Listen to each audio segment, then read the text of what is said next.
And you are listening to the powerful voice of Sierra Sellers, a woman who knew she wanted to write and sing since she was a little girl. And Sierra joins us now on stage following her show earlier tonight at the August Wilson Center. We're so excited that you can join us tonight. Yeah, And we matched! I know, right? It's crazy. We didn't plan that, I promise. We did not plan it. So how was your performance tonight at the August Wilson Center? It was a lot of fun. It was a lot of fun.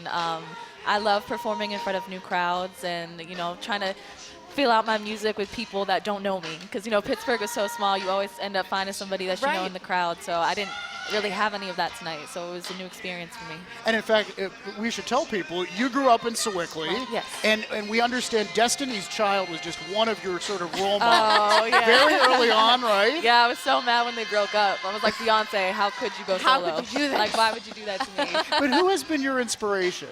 Who have you sort of modeled yourself after?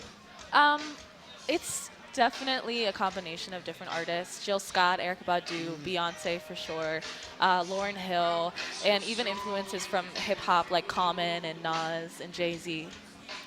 So you've had a lot of... Yeah, very eclectic taste. Oh, and like I love Carlos Santana too. So like it's like really random, super eclectic. And so you knew when you were a little girl that this is something you were very passionate about that you wanted to do. Yeah, I knew I wanted to for sure. I was in church singing and I would try to hit all these notes. And like people would just let me get away with it because they're like, oh no, she was meant to do this, you know what I'm saying? Didn't always sound good. It's always something I wanted to do.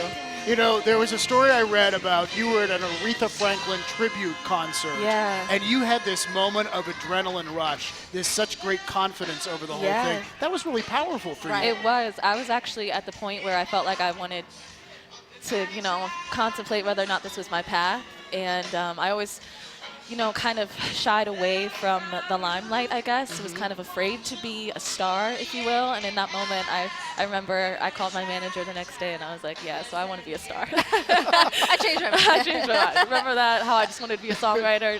Nah. You like it. Well, so what's your hope for 2020? Where do you see this year taking you? I would like to go on tour.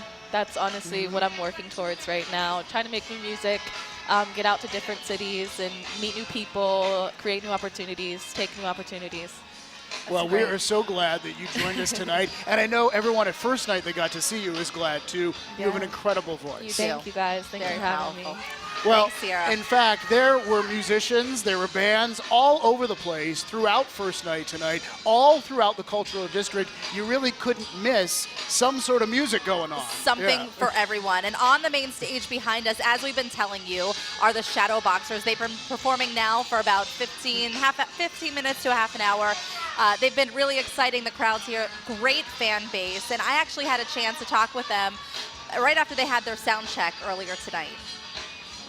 When a spark turns to a flame and a flame turns to fire, there's no telling what that fire will do. Fresh off their release of the song Honeymoon, out on Christmas Eve, the Shadow Boxers are saying goodbye to 2019 with some sparks and flames.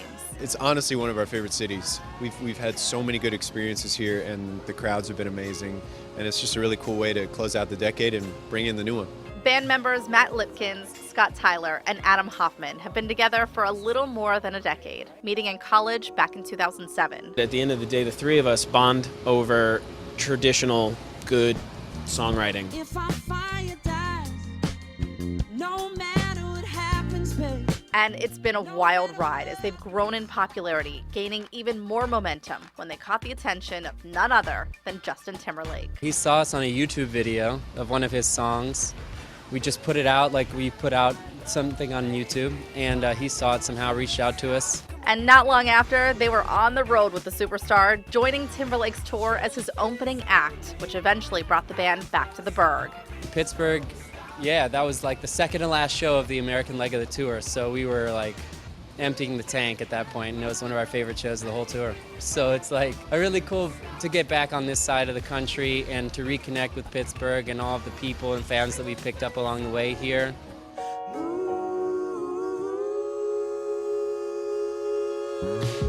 Since the tour, the Shadow Boxers aren't staying in the shadows. Right after we finished the Justin tour, we kind of holed ourselves up in the studio, moved to Los Angeles, and have been sort of really thinking about what it is that we want to say.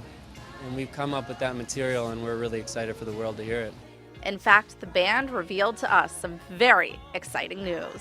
We're going to be putting out our first real record in late spring, I would say. And they are on stage still at this hour performing in front of this crowd. And here's what I love. They just told the crowd here that they are going to be putting out a song about every month or so up to the full album release, which their fans are certainly anticipating. I was able to talk with one of the band members, Adam, too, and he said that he was not prepared at all for the cold tonight. He had to pop into a store downtown to get a hat to make sure that they could at least be a little bit warmer up on stage. You've for got to this be evening. prepared. Yes. I love the part of the story where they posted a video on YouTube and then Justin Timberlake sees it. Yes. I mean, could you imagine all of that coming together in such a way that Justin Timberlake calls you up and says, hey, why don't you guys come up on tour with me and open for me? That is crazy. And it's so exciting that they're here in Pittsburgh tonight Yes. because they're truly an up-and-coming group. They really are. This is not the last you've heard from them. Yeah. They're on to bigger and better things. They've been here in Pittsburgh before with Justin Timberlake and on their own tours.